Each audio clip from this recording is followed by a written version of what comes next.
Bismillahirrahmanirrahim. Alhamdulillahirabbil alamin wassalatu wassalam ala asyrafil anbiya'i wal mursalin wa ala alihi wa sahbihi ajma'in. Subhanaka la ilma lana illa ma 'allamtana innaka antal alimul hakim. Rabbi shrah li sadri wa yassir li amri wahlul 'uqdatam min lisani yafqahu qawli. Amma ba'd. Alhamdulillah ala nikmatil Islam, alhamdulillah ala nikmatil iman, wa kafa biha min ni'mah.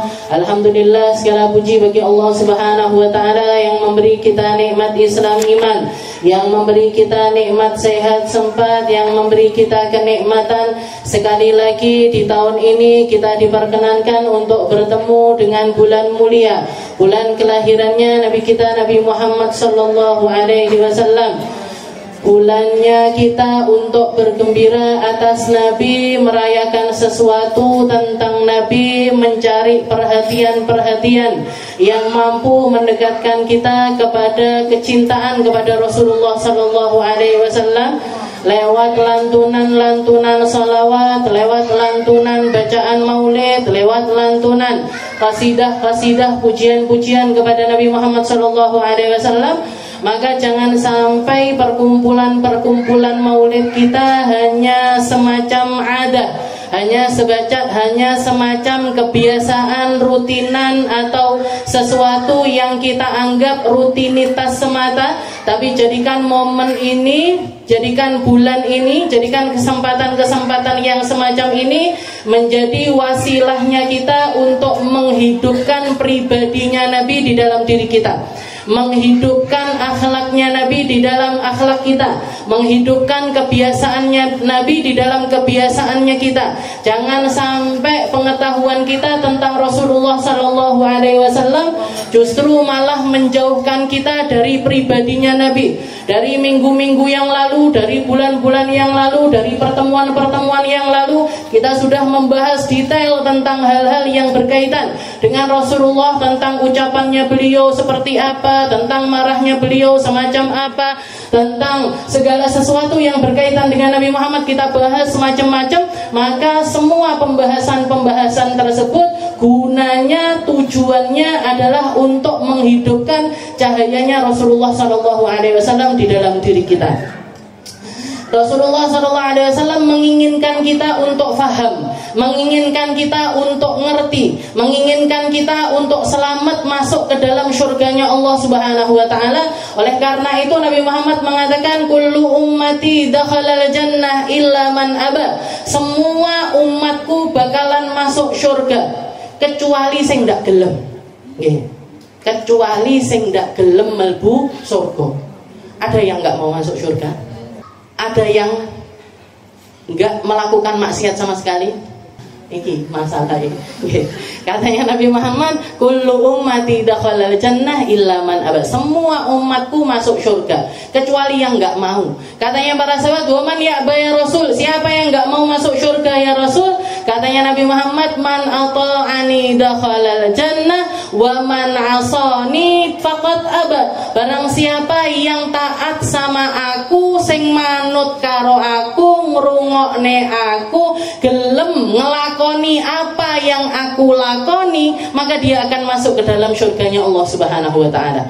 Tapi yang bermaksiat kepadaku, dikongkon salat ora gelem salat, dikongkon poso ora gelem poso, dikongkon jadi orang yang taat enggak mau taat, disuruh pakai nutupi aurat enggak mau nutup aurat dan lain sebagainya, berarti dia telah bermaksiat dengan apa yang datang kepada Nabi Muhammad sallallahu alaihi wasallam. Fahum faqad aba. Merekalah orang-orang yang enggak mau masuk surganya Allah. Kalau enggak masuk surganya Allah, masuk mana kira-kira? Nggih, yo sak wali aneh. Nggih, sebaliknya dari surga itu sendiri, tempat yang kita semuanya nggak pengen masuk ke dalamnya. Makanya perayaan-perayaan maulid semacam ini, hal-hal yang berkaitan dengan ilmunya Nabi, berkaitan dengan warisannya Nabi, berkaitan dengan akhlaknya Nabi, dan segala sesuatu yang berkaitan sama Rasulullah SAW. Minimal kalaupun misalkan kita belum mampu untuk mengamalkannya, Rasulullah akeh nangise, awake dhewe akeh ngakaki. Nggih napa? Rasulullah akeh sedihnya tentang umatnya, awake dhewe panggah guyah podcast, di mana-mana seperti itu. Misalkan kalau kita belum mampu untuk mengamalkannya, minimal kita tahu kita pengen jadi pribadi seperti Rasulullah Shallallahu Alaihi Wasallam. Rasulullah sampai bengkak kakinya ketika sholat, awake dhewe abuhe goro-goro kakean mangan, kakean ngombe, asam urat, kolesterol dan lain sebagainya. Ya Allah, tapi yang penting apa? Yang penting kita tahu pasti bahwasanya kita ini mengikuti apa yang dilakukan oleh Rasulullah Sallallahu Alaihi Wasallam. Ya Rasul, tomponan umatmu sing bleguk niki. Ya Allah, tomponan umatmu yang jelek ini, yang jelek dohir batinnya, yang buruk kepribadian dan juga akhlaknya, yang buruk di dalam doanya dan segala sesuatunya. Tapi yang pasti kami memiliki kecintaan kepadamu yang luar biasa. Dan semoga dengan wasilah cinta kepada Rasulullah SAW ini kita diselamatkan sama Allah Ta'ala.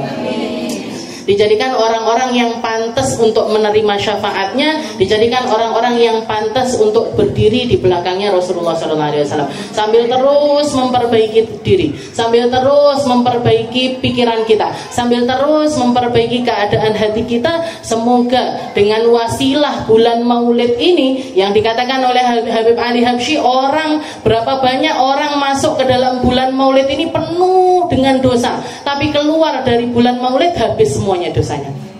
Berapa banyak orang masuk ke dalam bulan Maulid dengan segala macam hajat-hajatnya, dan keluar dari bulan Maulid semua hajat-hajatnya dikabulkan oleh Allah Subhanahu wa taala. Mugi-mugi kita orang-orang itu sing nata niat di bulan Maulid, yang nata tujuan di bulan Maulid, yang nata keinginan selama bulan Maulid. Makanya guru-guru kami bilang, niatkan masuk bulan Maulid semacam ini, di awal-awal bulan Maulid kayak gini, niat yang banyak. Termasuk di antara niat-niat baik tersebut, niatkan untuk menghadiri setiap perayaan Maulid yang digelar oleh setiap manusia, bahkan seluruh makhluk-makhluknya Allah Ta'ala, baik di Indonesia maupun di luar negeri, baik di tempat yang dekat ataupun tempat yang jauh, mau itu di Tulungagung, Blitar, Surabaya, Malang, Gresik dan lain sebagainya, bahkan Malaysia, Singapura, Mekah, Madinah ataupun juga Hadramut dan tempat-tempat yang lainnya. Niatkan hadir di setiap perayaan Maulid yang ada di seluruh dunia. Biar apa? Biar kita masuk di dalam golongan orang-orang yang hadir. Apa bisa satu orang dapat pahala datang di 2 tempat, 3 tempat? Bisa, Bu. Seperti yang dikatakan sama Rasulullah SAW, innamal a'malu binniyat. Semua amal tergantung niatnya. Tinggal kita pinter-pinternya nata niat. Kalau Nabi Muhammad pernah negur Sayyidah Sofia, Sayyidah Sofia ketika beliau itu ibadah mulai dari setelah subuh sampai isyraq, beliau nggak berhenti zikir, nggak berhenti berzikir, nggak berhenti membaca, memuji-muji Allah Subhanahu Wa Taala. Ditanya sama Nabi Muhammad, kamu baca apa wahai Sofia? Saya baca ini ya Rasul, Subhanallah, Alhamdulillah, La ilaha illallah, Allahu Akbar. Katanya Nabi Muhammad, apa kamu mau tak ajarin kalimat yang sedikit tapi mampu mendatangkan pahala selama seperti kamu baca mulai dari subuh sampai isyraq ini tadi. Bacaan apa ya Rasul? Tutup kalimatmu itu tadi dengan kalimat fi kulli lahdatin abada adada khalqih wa ridha nafsi wa zinata arsy wa midada kalimati. Ya Allah, saya baca subhanallah, alhamdulillah, la ilaha illallah, Allahu akbar sebanyak apa? Sepanjang masa, sebanyak kedipan mata, jadi sebanyak ini disebutkan satu persatu, nanti kita dapat pahala sebanyak apa yang kita niatkan tersebut. Jangan bayangkan piro akeh pahala nih. Berapa banyaknya pahala. Seperti juga yang diriwayatkan ada satu orang bersolawat atau membaca sesuatu di padang Arafah. Kalau nggak salah dia baca Allahumma sholli ala sayyidina Muhammad adada hasanati sayyidina Muhammad. Ya Allah, saya baca solawat sebanyak kebaikannya Nabi Muhammad SAW. tahun berikutnya dia haji lagi, baca kalimat yang sama satu kali. Allahumma shalli ala sayyidina Muhammad adada hasanati sayyidina Muhammad. Ya Allah, saya baca salawat kepada Nabi Muhammad sebanyak kebaikannya Nabi Muhammad. Malamnya mimpi didatengin malaikat. Katanya malaikat, pahalamu tahun dek ngilung urung barlek nulis. Pahalamu tahun kemarin itu nulisnya belum selesai lah, mau kok tambahin nah. Ini kan PR kami buat tahun ke depan. Nah, jadi pahala-pahala kecil, istilahnya amalan-amalan simple tapi mampu mendatangkan pahala-pahala yang besar, itu semuanya juga datang kalau itu semuanya akan kita dapatkan kalau kita niatkan semacam itu. Maka nggak ada salahnya. Ya Allah, saya niat menghadiri perayaan Maulid di seluruh tempat di mana di situ ada perkumpulan pembacaan Maulid. Dan sebanyak itu semuanya kasih saya pahala ya Allah. Sebanyak itu semuanya hadirkan saya di tempat tersebut ya Allah. Sebanyak itu semuanya kabulkan hajat saya ya Allah. Sebanyak itu semuanya jadikan hidup saya bahagia dunia akhirat. Mau sembarang, terserah mau dongo opo yang jenengan, niatkan semacam itu, insya Allah dapat seperti apa yang kita niatkan. Setelah itu yang kedua, kalau membaca Maulid, kita usahakan hadir. Kita usahakan hadir, paham. Makanya kalau mau hadir perayaan Maulid yang bisa kita datangi dengan jasad kita, jangan cari tahu dulu. Yang kono mau coba ya, gak cuman pokoknya teko. Yo pokoknya teko itu juga dapat pahala. Tapi pahalanya orang yang nawa itu datang sama orang yang lewat gitu aja nggak akan bisa sama. Nggak akan bisa sama. Makanya kalau di sana bacanya tiba digawa buku tibae. Di sana bacanya habsyi dibawa buku habsyinya. Di sana baca burdah dibawa buku burdahnya. Kalau nggak ngerti bahasa Arab, cari yang ada terjemahannya. Jadi baca itu kita karepe ngene to. Maksudnya kayak gini. Sing diceritakne iki. Sehingga kita bisa mendalami, bisa memahami apa yang sedang kita baca. Jadi kita daburi apa yang kita baca, dan mugi-mugi semuanya itu menjadi wasilahnya kita jadi orang-orang yang kenal betul sama Rasulullah sallallahu alaihi wasallam.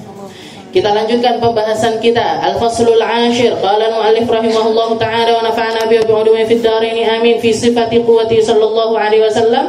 Masih di dalam kitab Wasailul Wusul ila Syamailir Rasul, ta'lif Syekh Al-Alim Al-Allamah Al-Muhaddits Yusuf bin Ibrahim bin Ismail An-Nabhani rahimahullahu ta'ala, sampai kepada sifat pasal yang ke-10, yaitu sifat quwwatihi sallallahu alaihi wasallam. Sifat kekuatannya Nabi Muhammad sallallahu alaihi wasallam. Kalau yang minggu lalu kita bahas tentang kalami, tentang ucapannya Nabi, pelan-pelan satu persatu beliau menolak setiap perkataan yang buruk. Beliau menolak untuk ada pembahasan-pembahasan yang buruk ataupun sesuatu yang dibahasnya secara personal, itu beliau nggak mau. Kalaupun mau menegur seseorang, mau menceritakan tentang satu kaum, beliau biasanya pakai kalimat ma balu qaumin yaf'aluna kadza wa kadza. Kenapa ya kok ada satu kaum yang melakukan ini dan itu?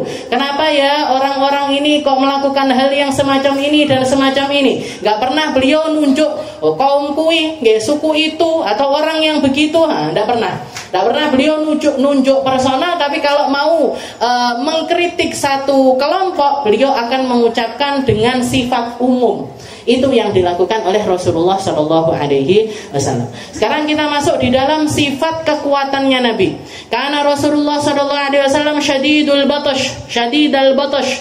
Sesungguhnya Nabi Muhammad itu orang yang sangat kuat. Orang yang memiliki kekuatan yang sangat luar biasa. Yang dikatakan bahkan Sayyidina Ali bin Abi Thalib mengatakan, nahnu idza humiyal watis ihtamaina bi Rasulillah.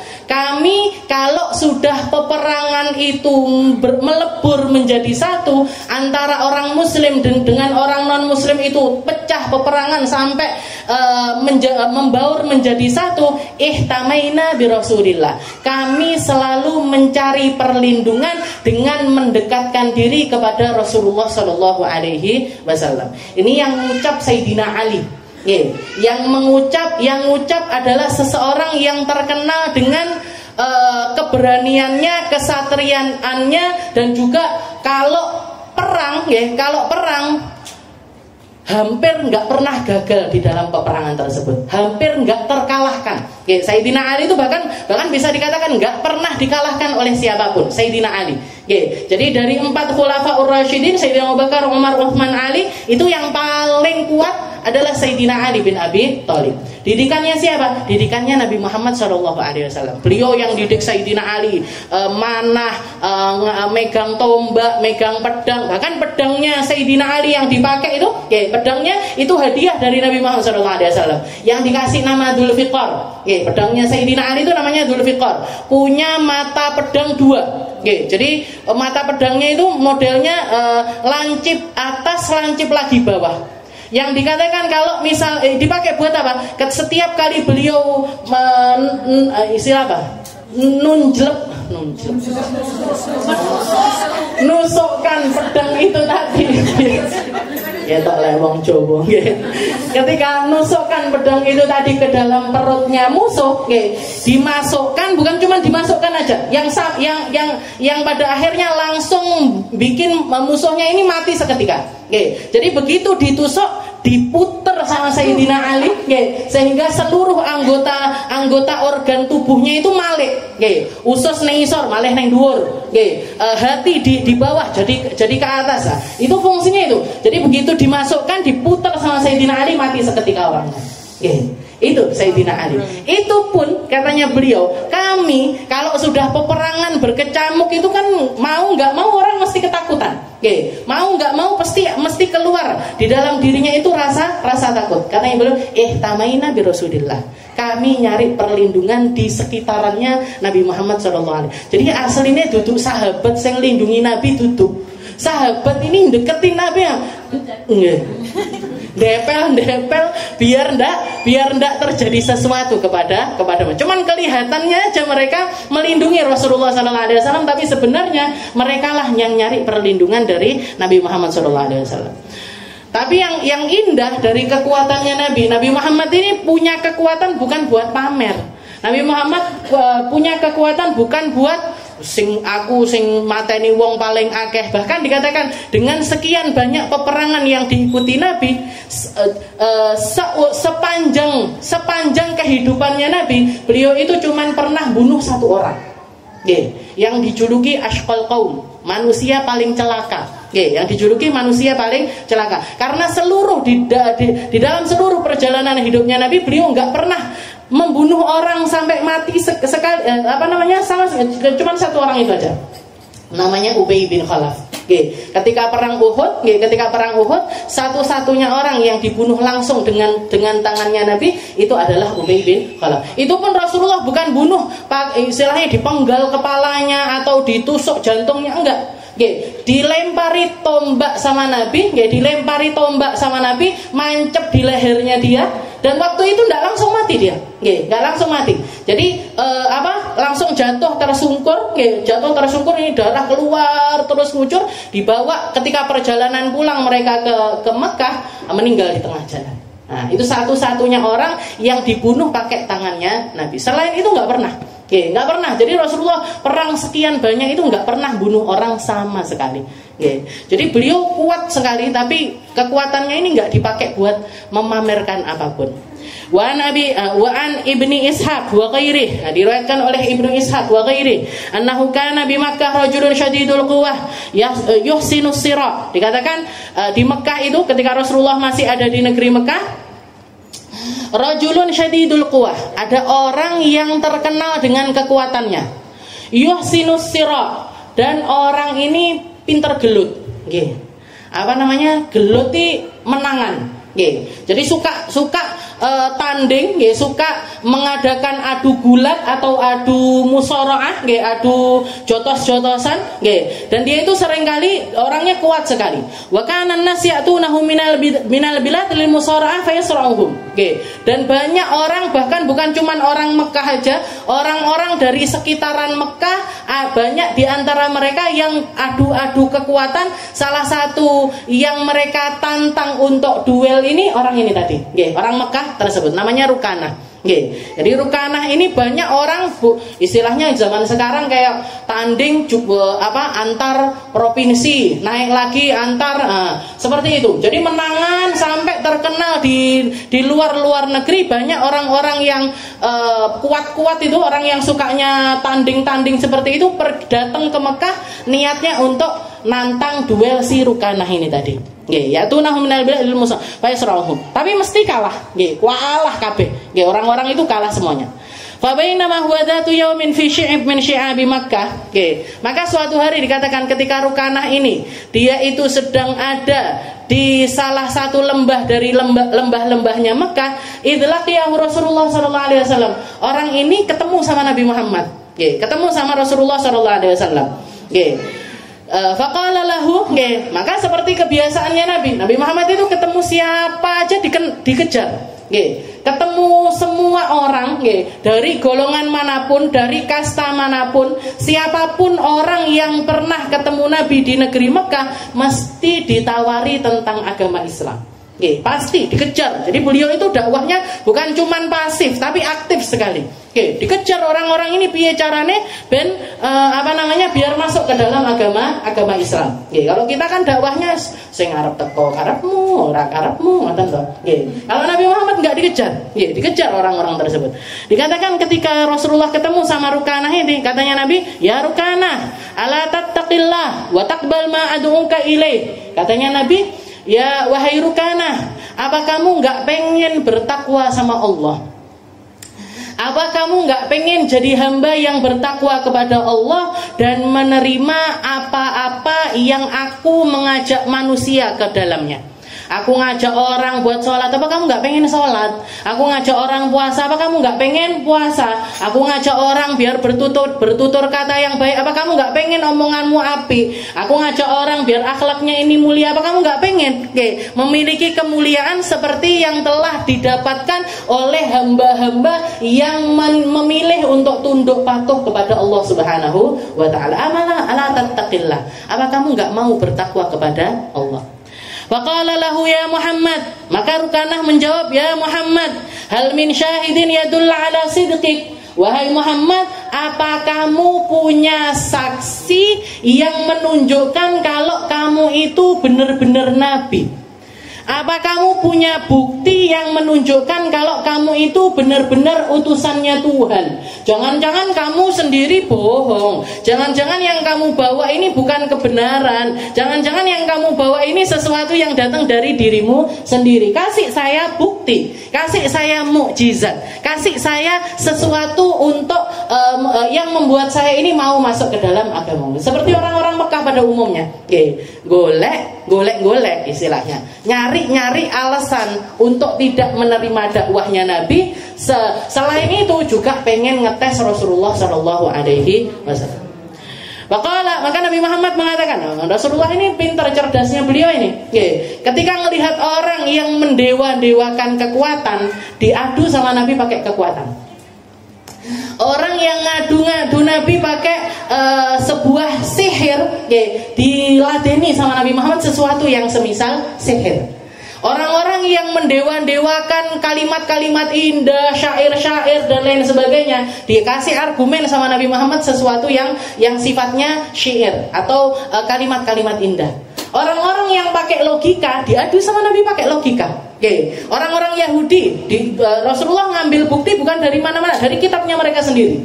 Orang Nasrani dikasih sama Rasulullah argumen dari kitab Injilnya sendiri. Nah itu kriterianya Nabi. Maka Rasulullah tahu ini Rukanah ini yang didewa-dewa ini otot ini. Yang didewa-dewakan dia adalah kekuatan. Anak jin banget ini. Istilahnya maksudnya. Maqala ara'aitaka in sara'tuk. Katanya Nabi Muhammad, Rukanah, gimana kalau sampai kita duel aku sing menang?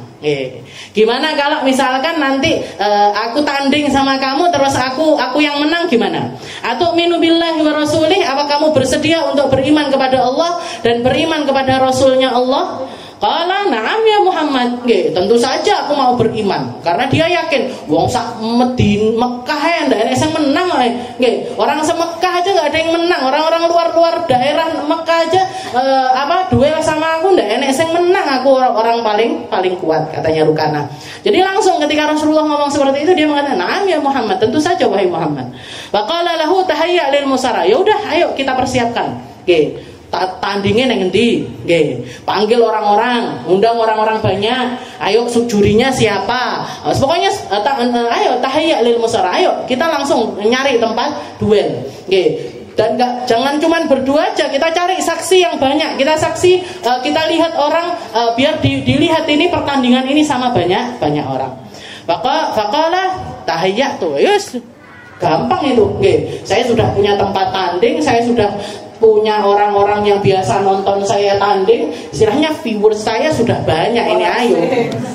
Budal. Faqala tahayyatu. Ya, siap.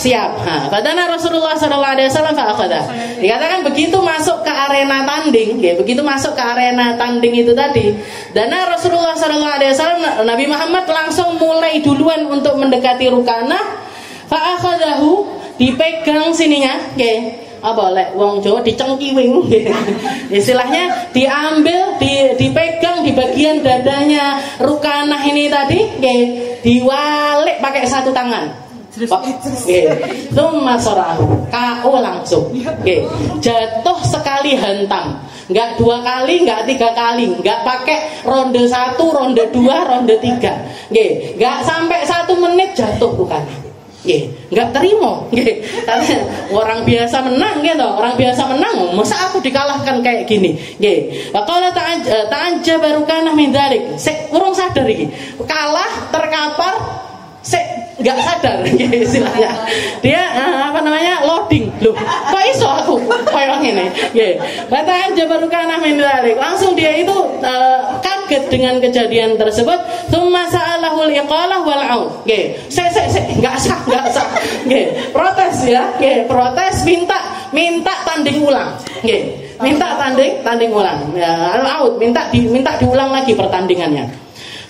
Ya udah katanya Nabi, berdiri lagi dia, nggih, dimulai lagi, aku tak ancang-ancang pakai kuda-kuda, nggih, memang aku sing ngelek iki kudu siap tenang, nggih, katanya Rukanah, nggih. Bapak ala bihitanian, nggih. Yang kedua, nggih, momennya persis momen pertama. Set. Nggih. Bapak ala bihitanian, nggih. Enggak terima neh, nggih. Bapak ala salisan sampai KO di depannya Nabi 3 kali. Bahwa Rukanah muta'ajiban. Yang ketiga enggak bisa ngomong deh gitu.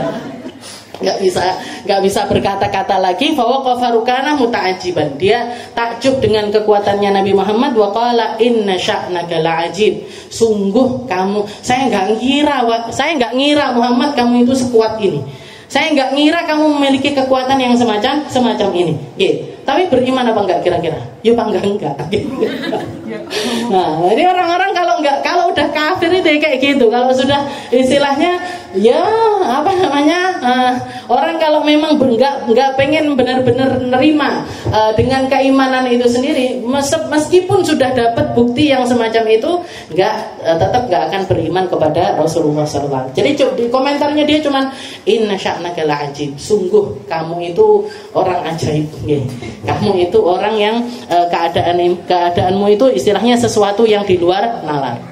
Waqad sara'an Nabi sallallahu alaihi wasallam jama'atan ghairu Rukanah, dan dikatakan yang terkenal pertandingannya Rukanah. Tapi di Mekah itu dulu zaman itu banyak sekali orang-orang yang melakukan hal serupa. Termasuk diantaranya Sayyidina Umar itu kan juga termasuk orang yang senengane hobine nantangi wong-wong gelut, sukanya itu. Waqad sara'an Nabi sallallahu alaihi wasallam jama'atan ghairu Rukanah. Dan sebenarnya yang kisah semisal ini itu banyak, bukan cuma terjadi kepada kepada Rukanah saja, tapi ada banyak.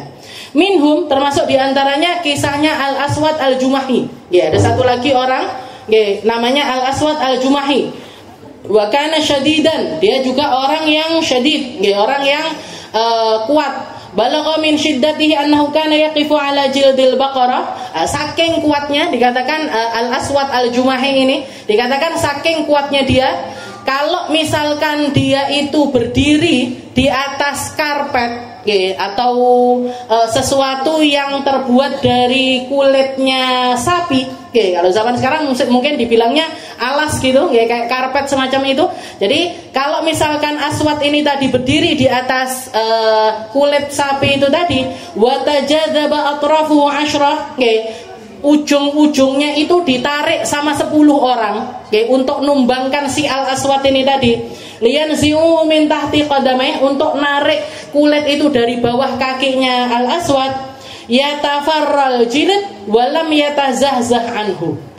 Kulitnya ini suwek dari segala macam penjuru, tapi aswadnya tetap berdiri di tengah-tengah. Saking kuatnya, punya kekuatan kaki dan kekuatan badan itu sampai ditarik 10 orang itu enggak ubah. Jadi kulitnya itu enggak berarti kan kuat banget, enggak sobek. Walam yatazahzah anhu. Pada Rasulullah SAW ilal musara'ah, ditantang sama Nabi Muhammad musara'ah, ditantang adu duel sama Nabi Muhammad. Waqal in sara'atani amantu bika. Katanya Al-Aswad, kalau sampai kamu menang lawan saya wahai Muhammad, saya akan beriman kepadamu. Wasarahu Rasulullah SAW balam yu'min. Dikalahkan sama Nabi tapi ya tetap enggak beriman. Dikalahkan sama Rasulullah SAW dan Al-Aswad ini tetap enggak beriman. Jadi kekuatan yang dimiliki sama Nabi Muhammad itu memang kekuatan yang sangat-sangat luar biasa. Dan memang semua nabi-nabinya Allah, rasul-rasulnya Allah itu dikasih jatah kekuatan lebih dari 40 orang laki-laki dewasa yang kuat-kuat. 40 orang laki-laki dewasa yang kuat-kuat itu kekuatannya diberikan sama Allah Ta'ala kepada satu orang nabi-nabinya. Tapi yang indah dari Nabi, istilahnya kita dengar cerita kekuatannya Nabi, tapi kan kita nggak pernah dengar tentang kebengisannya Rasulullah SAW. Beliau kuat semacam itu, tapi nggak terus semena-mena dengan kekuatannya, nggak terus berduel di mana saja, nggak terus nantangin orang sembarangan dan lain sebagainya. Karena beliau tahu kalau orang-orang ini, istilahnya wong-wong kurang ajar ini diselentek tok sama Rasulullah, paling ya mental aja dia, bakalan terkalahkan. Tapi Rasulullah nggak menggunakan kekuatan itu di dalam dakwah agama Islam. Ini yang membuat semua hal yang berkaitan sama Nabi atau segala macam bentuk kekuatan, segala macam bentuk kekuatan itu kan macam-macam. Kekuatan fisik ya kekuatan, kekuatan ketampanan juga kekuatan, suara indah juga kekuatan, harta juga kekuatan, kekuasaan juga kekuatan, mental juga macam-macam. Dan Rasulullah SAW diberi sama Allah Ta'ala kesempurnaan di dalam segala kekuatan tersebut. Dikasih kesempurnaan di dalam segala kekuatan tersebut. Tapi yang indah dari Nabi, yang membuat hidupnya Nabi ini penuh dengan keindahan, semua kekuatan itu tadi dilebur dengan keimanan sama Nabi. Begitu dilebur dengan keimanan, yang terjadi apa? Yang terjadi semuanya adalah kisah indah. Yang terjadi semuanya menjadi keteladanan yang luar biasa. Hartanya Nabi jadi keindahan, muamalahnya Nabi sama keluarganya jadi keindahan, muamalahnya Nabi sama tetangga, sama anak kecil, sama orang tua, sama perempuan, sama para orang-orang yang mendewa-dewakan otot semacam ini. Kisahnya Rasulullah ini kan tertulis jadi kisah yang kita pun dengerinnya kan gregetan, tapi ya itulah realitanya. Orang kalau sudah ketutup atine arepe didudoi kaya apa ya tetap gak beriman kepada dan menjadi bukti tentang kebijaksanaannya Rasulullah SAW. Rasulullah menjadikan semua kekuatan itu dilebur dengan keimanan sehingga yang keluar semuanya adalah keindahan. Kita pun seperti itu, Bu, kalau nirukan Nabi. Kita pun riwayat hidup kita, ini kita masing-masing ini kan lagi nulis sejarah hidupnya kita sendiri-sendiri. Kita kan lagi bikin novel cerita tentang nama kita masing-masing. Nggih, Aminah Assegaf, lahir tahun sekian, bulan sekian, tanggal sekian, engko matine tanggal piro. Oh, minahi sing nyapo, tau ngene, tau ngene, tau ngene, karo ibuke ngene, karo bojone ngene, karo tanggane ngene, karo semua. Nah, so kan kita semuanya lagi bikin cerita hidup kita masing-masing. Nggih, kalau mau cerita hidup kita ini jadi manis, jadi indah, nggih, leburkan apa yang menjadi kekuatannya kita dengan keimanan seperti yang dilakukan oleh Rasulullah Shallallahu Alaihi Wasallam. Jadi diceritaknya ki kabeh apik, nggih. Ceritanya Nabi ini semuanya nggak ada yang nggak indah. Tentang harta, kalau minggu lalu kita bahas tentang emohnya Nabi sama dunia, nggak maunya Nabi sama dunia. Ada satu kisah dikatakan Rasulullah SAW pernah dapat kiriman harta yang sangat banyak dari negeri Bahrain. Dan para sahabat mengatakan itu adalah hadiah terbanyak yang pernah diberikan oleh satu kaum.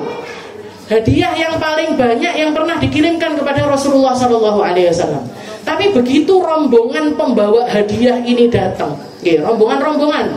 Jadi biasanya dulu dibawa pakai onta-onta, didatangkan ke depan masjidnya Nabi Muhammad SAW. Rasulullah bilang, sok neng masjid, tonton mungkin berkental-kental, berkilo-kilo logam-logam emas perak yang dibawa dengan ratusan bahkan mungkin ribuan onta-onta yang datang dari Bahrain. Itu begitu datang satu persatu katanya Nabi, sok neng masjid, disok yo ndak dideloki, yo ndak dijogo kok wae kula yo iki wae ku. Mboten hausane, sok disok. Dan Rasulullah nggak noleh sama sekali ke harta tersebut, nggak noleh. Dan para sahabat pun karena belum ada perintah dari Nabi untuk ngambil, nggak ada yang berani ngambil. Rasulullah sholat kayak biasa. Jadi ini Rasulullah sholat, di sampingnya itu tumpuan duit emas. Jangan bayangkan orang sekarang enek tas nganggur nih di masjid langsung dicolong wong. Nah ini tumpuan emas, tumpuan uang perak dan juga emas di samping masjidnya Nabi Muhammad SAW. Dan Rasulullah sholat ngimami kayak biasa, sholat, pengajian, jajal neng gini misalkan di majelis ini, ujuk-ujuk neng kono enek berangkas dibuka, misalkan berangkasnya sopo yomdu, misalkan, di situ, di sini nggak enek sing khusyuk. Napa kok enek duit? Abang-abang, biru-biru, kuning-kuning, enek ndak biru kuning? Enek. Oh iya, lantak-lantak. Sudah ada yang konsentrasi ini pasti. Rasulullah sholat kayak biasa, Bu. Sholat, pengajian, ngaji. Sampai setelah selesai, Rasulullah melihat ketumpuan emas itu tadi. Beliau deprok duduk di sampingnya. Setelah itu dikatakan, man ya'khudhu hadza. Siapapun yang pengen ngambil silahkan ngambil. Siapapun yang pengen ngambil silahkan ngambil. Maka dikatakan setiap orang yang lewat ngambil dari tumpuan emas dan perak tersebut sak karepe dhewe. Sing enek sing jikok sak genggam, enek sing jikok rong genggam, enek sing terserah, pokoknya semuanya ngambil masing-masing. Sampai dikatakan yang diceritakan itu datang Sayyidina Abbas. Sayyidina Abbas ini kan pamannya Nabi Muhammad SAW. Datang Sayyidina Abbas. Dan waktu itu beliau masih awal masuk di dalam agama Islam. Datang ke hadapannya Nabi setelah itu mengatakan, ya Muhammad a'tini. A'tini ya Muhammad, kasih aku wahai Muhammad. Katanya Nabi, ambil. Wali akil, kasih aku dan juga untuk akil. Akil itu ponaannya beliau, ponaannya Sayyidina Abbas. Maka dikatakan Sayyidina Abbas ini, jadi beliau kan nggak persiapan, nggak bawa tas, nggak bawa apa, kan sekedar lewat, ngelihat ada tumpuan emas, minta sama Nabi. Akhirnya beliau pakai bajunya, jubahnya yang dipakai itu, kayak saya misalkan kayak gini pakai baju panjang, jadi jubahnya ini dibeki katek emas, dibeki, bayangkan. Dibeki emas, ini bakul emas ngiler misalnya. Samping saya ini, pirang miliar gue. Jadi dimasukkan ke bajunya, dikasihkan ke bajunya, begitu penuh ini baju ini, nggak kuat ngangkat. Katanya Sayyidina Abbas, ya Muhammad, mur rajulan liyusa'idni. Suruh orang-orang bantuin saya bawa pulang duit ini wahai Muhammad. Katanya Nabi Muhammad, enggak oleh. Sing oleh dibawa mulai, sing kuat dibawa. Yang boleh dibawa pulang yang dia kuat bawa. Ya wes, wangono kamu aja, nggak usah nyuruh orang, kamu aja yang bantuin saya pulang ke rumah. Katanya Sayyidina Abbas kan pamannya Nabi, jadi istilahnya yo punya kedekatan khusus sama Rasulullah SAW. Katanya Rasulullah, lah enggak aku, mau aku ngewangi. Akhirnya nggak mau ketimbangannya dan gowo dikelongi. Saya nggak kuat sih, Muhammad, suruh orang-orang sopo, Abu Hurairah, apa Ammar bin Yasir, apa siapa gitu ngewangi aku nggak mulai gitu. Katanya Nabi enggak, kamu aja biasa wangon aku, enggak pokoknya enggak. Dilongin dikatakan setelah dikurangi yang kedua kali, beliau ngangkat ini masih dengan kepayahan, diputer kainnya, diusung di belakang punggungnya. Jadi itu pun masih terseok-seok membawanya. Emas bu ini, yang dibawa ini emas, dibawa pulang. Ketemu sahabat lain lagi ngambil. Dan Rasulullah dikatakan ketika ngelihat Sayyidina Abbas kayak gitu, beliau ngelihat Sayyidina Abbas bawa uang, bawa harta dengan terseok-seok seperti itu. Rasulullah delok sambil ngene wong rek. Istilahnya orang kalau di hadapan dunia ini yus kayak gini biasa. Jadi dilihat sama Rasulullah sampai Sayyidina Abbas pergi. Sampai Sayyidina Abbas pergi. Setelah itu sahabat yang lain ngambil dan dikatakan berapa yang diambil untuk pribadinya Nabi dari sekian banyak harta itu tadi? 1 dirham, 1 keping uang perak. Dari gunungan kepingan emas perak itu yang diambil sama Nabi untuk pribadinya beliau sendiri 1 dirham. Itu Nabi Muhammad SAW. Istilahnya muamalahnya sama dunia.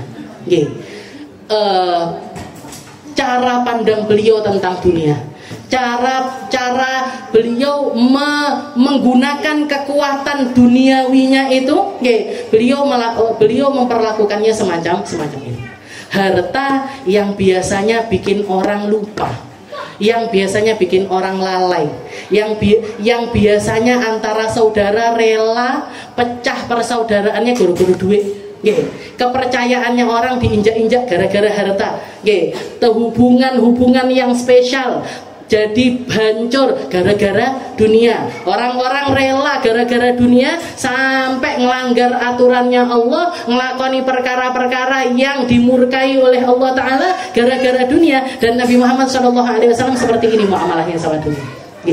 Lah wae dhewe golek syafaatnya Nabi, nyari kedekatan sama Nabi, tapi pandangan kita sama dunia kayak gini nih kira-kira ditompo apa ndak karo Rasulullah? Kira-kira pantas apa ndak kita? Kira-kira cocok apa enggak mlebu surga? Lek cuman gara-gara harta tukaran bikin kita ini jadi orang-orang yang kelihatan hina dan dihinakan karena rata-rata orang biasa, istilahnya orang kalau nggak kenal hakikatul iman, nggak kenal hakikatnya keimanan, nggak kenal hakikatnya dunia, nggak kenal tujuan hidupnya menuju surganya Allah Ta'ala, rata-rata mandang dunia ya kayak gini nih, kayak anjing-anjing kelaparan di depan daging-daging segar. Buruknya dia, jeleknya rupanya dia, dan kebusukan hatinya di dalam mendapatkan dunia itu semacam anjing-anjing kelaparan yang melihat daging-daging segar. Itu yang dikatakan oleh para ulama. Dak nih wadid dunia, katanya para ulama, dunia aja sampai cedek-cedek karo aku, biarkan, karena mereka yang memperebutkan dunia adalah anjing-anjing yang nggak punya harga diri di hadapan Allah Subhanahu wa Ta'ala.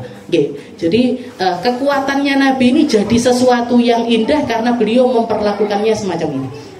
Dalam hal apapun, dan kita sangat-sangat bisa menirukan Rasulullah SAW, meskipun nggak bisa persis seperti Nabi, tapi minimal jangan sampai kita itu dihinakan oleh dunia.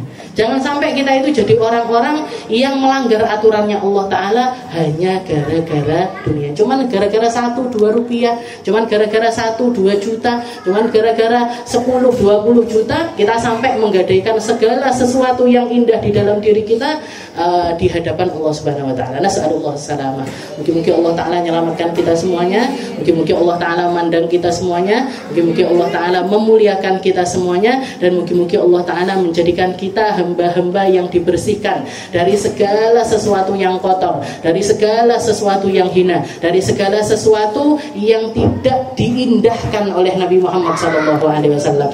Mungkin kita, orang tua kita, semua orang yang kita sayangi dimuliakan oleh Allah Ta'ala dunia akhiratnya, dijadikan hamba-hamba yang terangkat derajatnya, dijadikan manusia-manusia yang layak untuk berada di belakang barisannya Nabi Muhammad SAW. Ala hadhihi niyah wa ala kulli niyatin salihah wa ila hadratin Nabi Muhammad SAW bisirril Fatihah.